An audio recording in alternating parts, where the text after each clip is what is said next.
Assalamu alaikum and hi viewers. This is Sajad Hussain and you are watching my YouTube channel. Welcome to today's discussion in which we are going to discuss a novel by William Golding. The name of the novel is The Lord of the Flies, and we are going to discuss it as a political and psychological allegory. Now, an allegory is a form of literary writing. It is a poem or a short story or a novel in which characters and objects and incidents and events and situations are presented to show an implied or implicit meaning. And the purpose of an allegory is to moralize people because it throws light on the realistic aspects of society.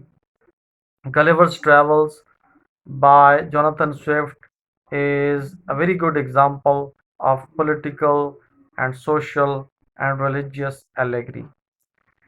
As far as the novel The Lord of the Flies is concerned, let's have a brief synopsis or the main idea of the novel.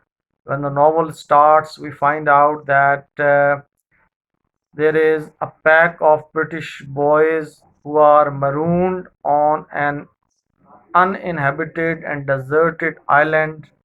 In fact, these boys were being evacuated in a plane because of the nuclear war. However, that plane is hit by the enemy, and the boys managed to land on this island. In the beginning, there are two boys who emerge. One is Ralph and the other is Piggy. However, as the time moves on, more boys gather there. Ralph has a gong which he blows, and assembly of the boys takes place, and Ralph is appointed as the leader. Now, these boys have two immediate concerns. One is the survival, and the second is the rescue. For survival, they decide to build huts, and boys are appointed for the purpose, and they also decide to arrange food so that they do not starve. And an elderly boy whose name is Jack is given this task to arrange food for all the boys on the island.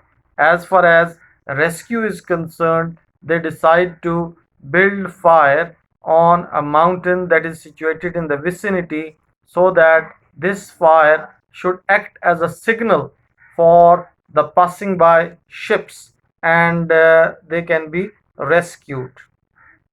In the beginning, the situation is quite ordered.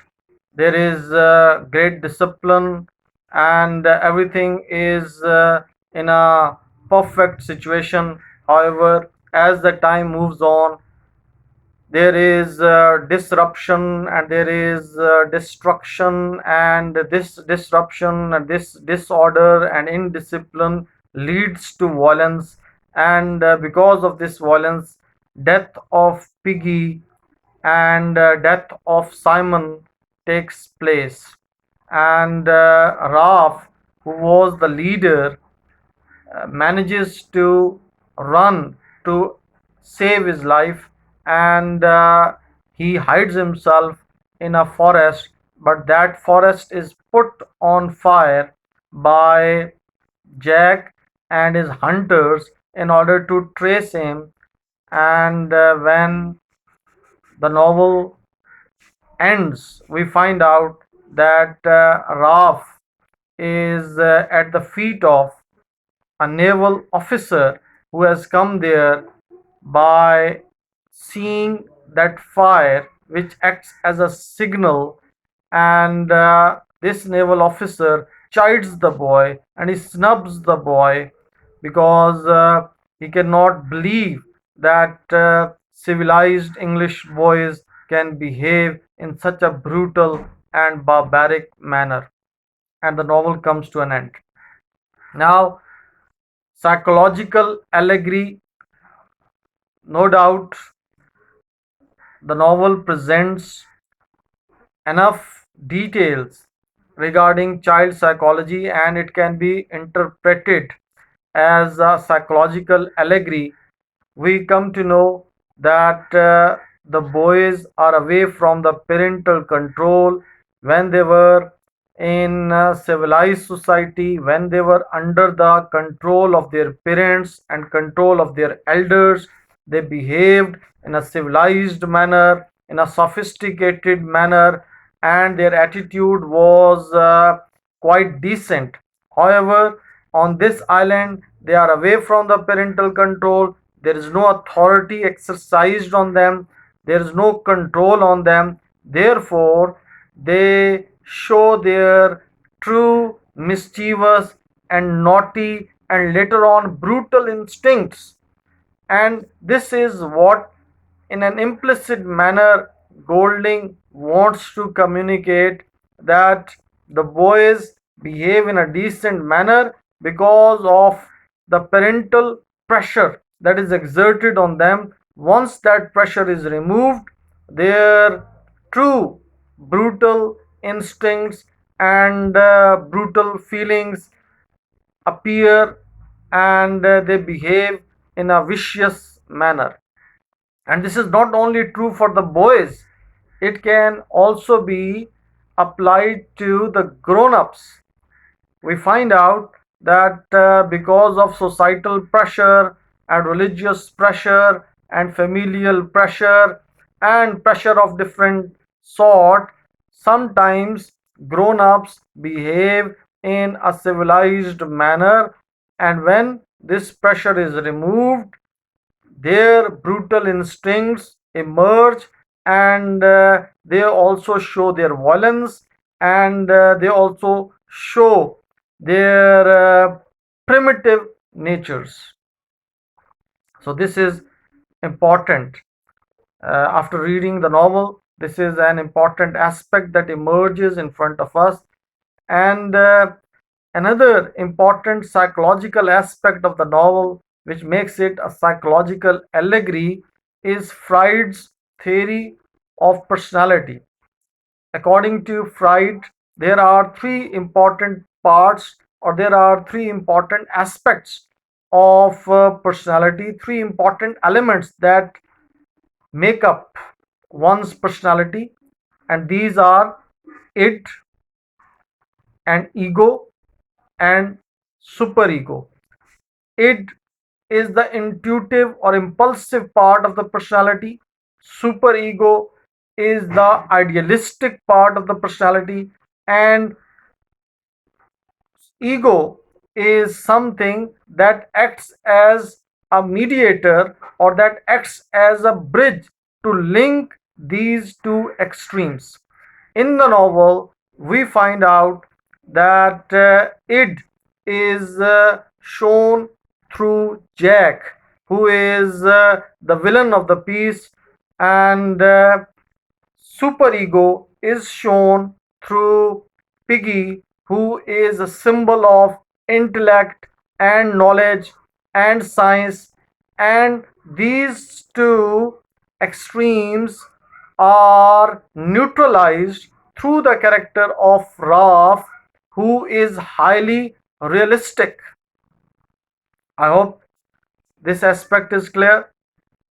Now, the novel as a political allegory, there's no doubt that the novel is a political allegory, and we find out that there are two factions, and there are two sections, or there are two groups, and these rival groups in the novel. One group is led by Ralph, and the other one is led by Jack. Now, this symbolizes the division of the world into two blocks, particularly after the World War II. When the Cold War era started, the world was divided into a communist bloc and the bloc of the free countries, or the democratic countries. And this is what we see in the novel, that there are two sections, there are two factions. Raf has authority and he enjoys authority and he is an elected leader, but soon there is a coup against him and he is replaced by Jack, who is dictatorial, who is tyrannical, who is assertive. So Jack symbolizes totalitarianism, Jack symbolizes dictatorship, Jack symbolizes tyranny, while Raf symbolizes democracy. He holds and he conducts meetings and he does everything with mutual consultation. He listens to every voice and he believes in freedom of speech.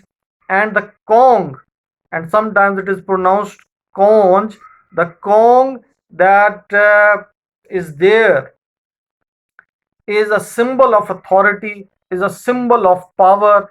Whoever has that Kong has the power to speak, and no one can interrupt him, and no one can intervene with him as long as he holds that Kong.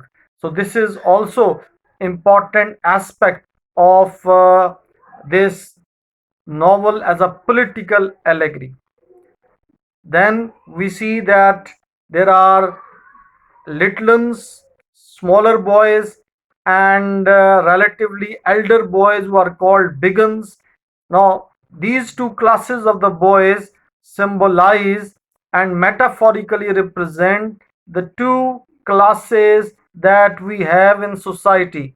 There are people who are resourceful, who are rich, who are called haves, and begins symbolize those, and there are people who are underprivileged, who are downtrodden, and who are down and out, and who do not have access to even basic needs of life, and who are scared all the time. So such people are have nots, and they are symbolized through littlens or little boys. Sam and Eric are the twins, and they symbolize those who immediately or who on a very short notice shift their loyalty. In the beginning, Sam and Eric side with Raf.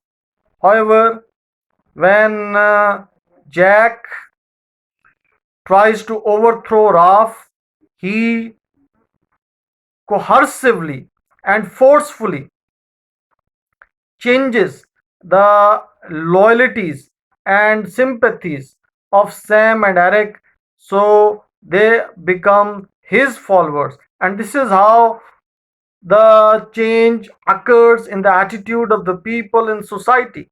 They follow a particular creed, they follow a particular manifesto, they follow a particular vision, a particular party, a particular personality. However, because of the change of events, they shift their following, they change their loyalties, and they start following someone new who is closer to their motives, who is closer to their ambitions and aims. Viewers, I hope up to now things are clear. There is another important aspect that can be discussed under the heading of political allegory, and it is the fear of the beast. And the boys believe that there is a beast that is lurking somewhere in the forest, and that beast is external.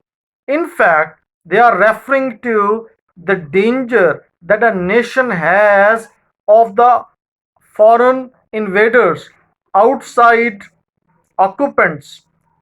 People of a country are always under the fear, or they are kept under the fear that there is a hostile enemy, and that enemy might attack them anytime, and they would be occupied and they would be put under incarceration. So this fear is lurking all the time there. So the boys are afraid of that beast, which according to them is an external danger, is an external enemy. However, later on they come to realize that it is not external, it is internal. The beast lies within them, and that evil lies within them, and it is because of that evil, and it is because of that satanic and vicious and diabolical intentions and motives that they kill first Simon, and later on Piggy is killed by Roger, who is an embodiment of brutality and barbarism. Viewers, I hope this discussion on the Lord of the Flies as a political and psychological allegory is clear. You can also extend it to discuss religious allegory. In the beginning, the island has been called a perfect place. It has been compared with Eden and the Garden of Eden. However, this is polluted and this is corrupted because of the satanic forces like Jack and Roger and the hunters, and that island, that Garden of Eden loses its innocence and deaths occur there. So, in this way, you can discuss it. I hope you have enjoyed it. Keep watching and keep following. Those who haven't subscribed my channel, do subscribe it so that they can find out the videos well in time. Thank you very much. Allah Hafiz.